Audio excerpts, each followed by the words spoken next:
Hello everyone, welcome back to our channel witty tips. So ఈరోజు వీడియోలో నేను ఎంతో టేస్టీ అయిన చికెన్ మంచూరియా రెసిపీని చాలా ఈజీగా ఇంట్లోనే ఎలా ప్రిపేర్ చేసుకోవాలనేది చూపిస్తున్నాను. సో ఫస్ట్గా వీడియోలోకి వెళ్ళే ముందు నా ఛానల్ కానీ ఫస్ట్ టైం విజిట్ చేసినా ఇంతవరకు సబ్స్క్రైబ్ చేసుకోకపోయినా ప్లీజ్ డూ సబ్స్క్రైబ్ అండి. అలాగే నా వీడియోస్ కానీ నచ్చితే లైక్ చేయండి, షేర్ చేయండి అండ్ ఎలా ఉన్నాయి అనేది నాకు కింద కమెంట్ సెక్షన్లో మీ ఫీడ్బ్యాక్ ఇవ్వండి. ఇంకా ఏ టైప్ ఆఫ్ వీడియోస్ కావాలి అనేది కూడా మీరు నాకు కమెంట్ సెక్షన్లో చెప్పండి. సో ఇప్పుడైతే రెసిపీని స్టార్ట్ చేసేద్దాము. సో చికెన్ మంచూరియా కాబట్టి ఆబ్వియస్గా చికెన్ కావాలి. సో మనం చికెన్ షాప్ అన్ని అడిగితే మంచూరియా కోసం బోన్లెస్ చికెన్ క్యూబ్స్ లాగా చేసి ఇవ్వమంటే వాళ్ళే ఇస్తారు. సో దాన్ని నీట్గా వాష్ చేసేసుకోవాలి. వాష్ చేసుకున్న తర్వాత ఒక 2.5 స్పూన్స్ అంతా మైదా కలుపుకోవాలి. అలాగే ఒక 2 స్పూన్స్ అంతా కార్న్ఫ్లోర్ వేసుకోవాలి. ఇక్కడ మైదా స్కిప్ చేసి వరిపిండి కానీ అంటే బియ్యపిండి కానీ అది వేసుకోవచ్చు అనమాట. అండ్ రెండు ఈక్వల్ క్వాంటిటీస్లో వేసుకోవాలి. సో ఈ రెండు వేసుకున్న తర్వాత టేస్ట్కి సరిపడినంత సాల్ట్ తీసుకోవాలి. అలాగే కారపొడి కూడా వేసుకోవాలన్నమాట. అండ్ ఇప్పుడు బీట్ చేసిన ఒక కంప్లీట్ ఎగ్ వేస్తున్నాను. కొంచెం ఎగ్ సైజ్ చిన్నగా ఉండడం వల్ల మొత్తం వేసాను. ఇన్ కేస్ పెద్ద ఎగ్ అయితే మాత్రం హాఫ్ వేసుకోండి సరిపోతుంది. అండ్ ఈ చికెన్ క్వాంటిటీ వచ్చేసరికి ఒక 500 గ్రామ్స్ వరకు ఉంటుందండి. 400 to 500 గ్రామ్స్ మధ్యలో ఉంటుంది. ఇప్పుడు మనం యూజ్ చేసిన మ్యారినేషన్ మిక్చర్ అంతా కలిపేసుకొని చికెన్ని ఒక 30 మినిట్స్ వరకన్నా పక్కకు పెట్టేయాలన్నమాట. సో పక్కకు పెట్టే ముందు కొంచెం ఆయిల్ వేసుకొని కూడా కలిపేసుకోవాలి. మినిమం 30 మినిట్స్ మ్యారినేట్ చేయాలి. లేదు ఎక్కువ చేసినా పర్లేదు, మినిమం 30 మినిట్స్ మాత్రం చేద్దాము. కట్ చేసుకున్నాను. కట్ చేసి రెబ్బల్ని part and stem part separate చేశాను. అండ్ నెక్స్ట్ కొత్తిమీర అండ్ పచ్చిమిర్చి అనమాట. సో ఆ తర్వాత చికెన్ మ్యారినేషన్ టైం అయిపోయిన తర్వాత ఇన్ జనరల్ మనం ప్రతి దాన్ని ఎలా అయితే ఫ్రై చేసుకుంటామో అలాగ ఫ్రై చేసుకోవాలి. సేమ్ ప్రొసీజర్ ఏం మారదు. బట్ ఒక్కటి ఏంటంటే మీడియం ఫ్లేమ్లో పెట్టి చేసుకోవాలి. ఎందుకు అంటే పైన అంతా డార్క్నెస్ వచ్చేస్తుంది హై ఫ్లేమ్లో పెడితే. బట్ లోపల చికెన్ ఉడకదనమాట. దాన్ని తింటున్నప్పుడు ఇలా సాగుతూ ఎలాగో రబ్బర్లా అనిపిస్తూ ఉంటుంది. సో అందుకని మీడియం ఫ్లేమ్లో పెట్టుకొని చేసుకుంటే పైన మనకి మాడదు. అలాగే లోపల చికెన్ మాత్రం ఎక్కువ టైంని ఆయిల్లో ఫ్రై చేస్తాం కాబట్టి లోపల కూడా చక్కగా బాయిల్ అవుతుందన్నమాట. సో కొంచెం టైం తీసుకునే ప్రాసెస్ బట్ పర్లేదు. అండ్ ఇందులో ఎగ్ కలిపాం కాబట్టి మనకి కంచుడికి అంటుకోదండి. ఎగ్ వేయకపోతే మాత్రం చికెన్ మొత్తం మనం యూజ్ చేసిన ప్యాన్కి అంటుకొని చాలా అంటే చాలా గలీజ్గా అయిపోతుంది. సో డెఫినెట్గా ఎగ్ మాత్రం యూజ్ చేయాలి.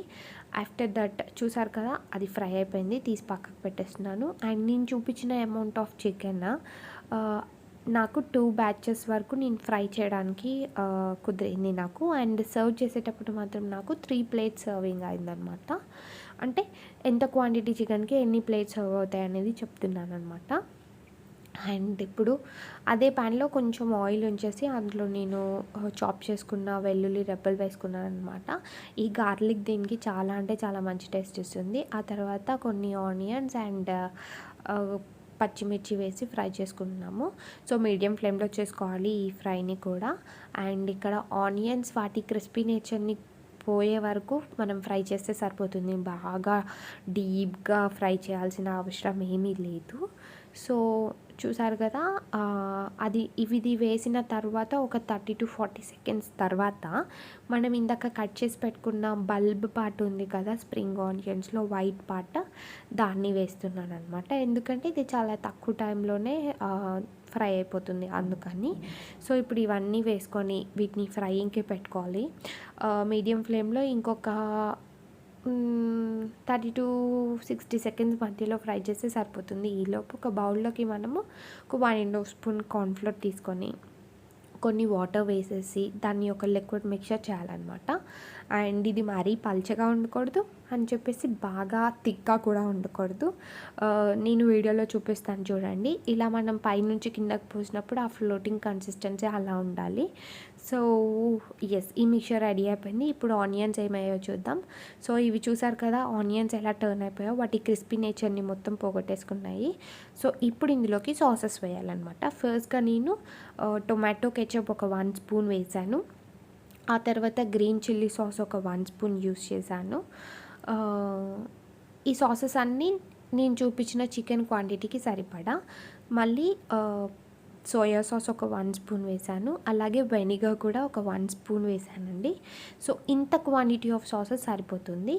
అండ్ ఈ పాయింట్లో మీరు కావాలి అంటే కారపొడి కూడా వేసుకోవచ్చు, బట్ నేను వేయలేదు. ఎందుకు అంటే నేను యూజ్ చేసిన పచ్చిమిర్చి చాలా కారం అన్నమాట, అందుకని యూజ్ చేయలేదు. సో ఇప్పుడు ఫ్లేమ్ని హైలో పెట్టుకొని ఒక 30 సెకండ్స్ వరకు ఆ సాసెస్, ఆనియన్స్ అంతా మిక్చర్ కలిసిపోయేలాగా మనం ఫ్రై చేసుకోవాలి. అలా చేసుకున్న తర్వాత మనం ఏదైతే ఫ్రై చేసి పెట్టుకున్న చికెన్ క్యూబ్స్ ఉన్నాయో అవి ట్రాన్స్ఫర్ చేసుకోవాలి. ట్రాన్స్ఫర్ చేసుకొని నీట్గా ఆ క్యూబ్స్కి సాసెస్ పట్టేలాగా కలిపేసేయాలండి. అండ్ వన్స్ క్యూబ్స్ వేసాక మీడియం ఫ్లేమ్లోకి టర్న్ చేసుకోవాలి, లేకపోతే ఆ సాస్ అంతా మాడిపోయినట్టుగా అయిపోతుందన్నమాట. సో నీట్గా కలుపుకోవాలి సాసెస్ అంతా చికెన్కి పట్టేటట్టు.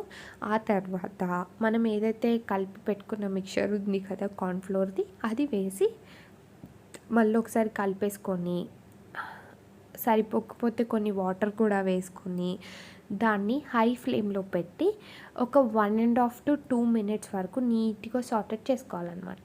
సో అలా చేసుకుంటే మన చికెన్ మంచూరియా రెడీ అయిపోయినట్టే. చూసారు కదా ఎంత ఈజీ అండ్ సింపుల్ ప్రొసీజర్ అండి. సాసెస్ ఉంటే సరిపోతుంది మనకి. ఏ మంచూరియా అయినా ఇదే టైప్లో చేసుకోవడం. లాస్ట్కి స్ప్రింగ్ ఆనియన్స్ అండ్ కొత్తిమీర వేసుకుంటే అంతే, మన చికెన్ మంచూరియా రెడీ అయిపోయింది.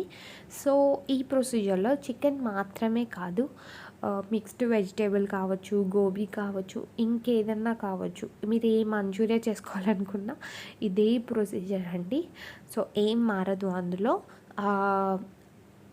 ఒక 500 గ్రామ్స్ చికెన్ వరకు అన్నీ 1 స్పూన్ వేస్తే సరిపోతుంది సాసెస్. సో అంతే. కొంచెం స్పైసీగా కావాలి అనుకుంటే కొంచెం కారపొడి ఎక్కువ వేసుకుంటే సరిపోతుంది. సో అంతేనండి. నా వీడియో నచ్చిందని అనుకుంటున్నాను. నచ్చితే కానీ లైక్ చేయండి, షేర్ చేయండి. ఎలా ఉంది అనేది కింద కమెంట్ సెక్షన్లో చెప్పండి. అలాగే నా ఛానల్ని ఫస్ట్ టైం విజిట్ చేసిన ఇంతవరకు సబ్స్క్రైబ్ చేసుకోకపోయినా ప్లీజ్ డూ సబ్స్క్రైబ్ అండి. అండ్ ఇంకా ఎలాంటి వీడియోస్ చూడాలనుకుంటున్నారో నాకు కింద కమెంట్ సెక్షన్లో చెప్పండి. ఇంకో మంచి వీడియోతో మళ్ళీ కలుస్తాను. Until then bye.